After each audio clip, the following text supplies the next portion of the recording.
Obviously, a big day today in Wood County for the university, and a big day for Loeffler, the Barberton, Ohio native who was recruited by BG back in the Buckeye State.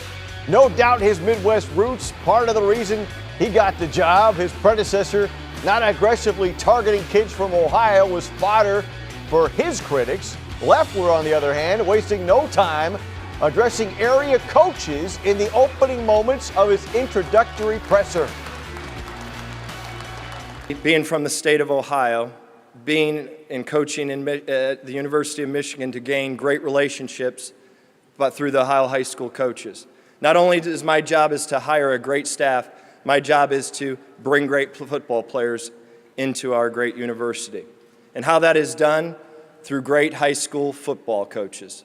I've had the great privilege to work with some of the finest Ohio high school coaches and some of the also Michigan, Indiana, Pennsylvania, Illinois coaches that trust me, that believe in me, and I probably received over 400 text messages of congratulations, and they want us to do one thing. They want us to bring their student athletes to Bowling Green locally. Sounds good, right?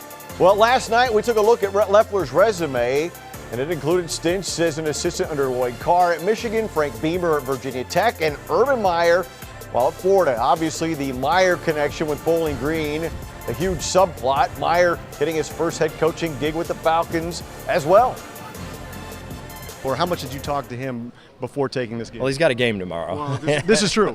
Yeah. He's got a game tomorrow, and the thing that I always heard listening and coaching with Urban is he always talked about Bowling Green. He always talked about that experience that he had here. He always talked about how much his wife loved living in the community. And whenever I had the chance to become the head coach here, I want to emulate and be a part of such a wonderful experience, and I can't wait. Can't wait. Now, Loeffler not the only one talking with Urban Meyer. Bob Moosbrugger did his due diligence in reaching out to the former Falcon head coach as well. Obviously, he's a busy man, and I appreciate him taking the time. You know, we talked. We see each other at a couple of events throughout the year, and he talks about his love for BGSU, and he says, if there's anything I can do to help you, please let me know. And he gave me his cell phone number, so I make sure when I need him, I'll call him. But if I don't need him, I'm not going to call him. Right. Yeah, that golf event with Catawba or wherever yes. it was. Was his? I mean, how does that conversation go? Hey, here's a guy. You know him obviously. He was one of your assistants. I mean, how does that conversation go? My first conversation with him was, "Hey, we have an opening." And are you interested?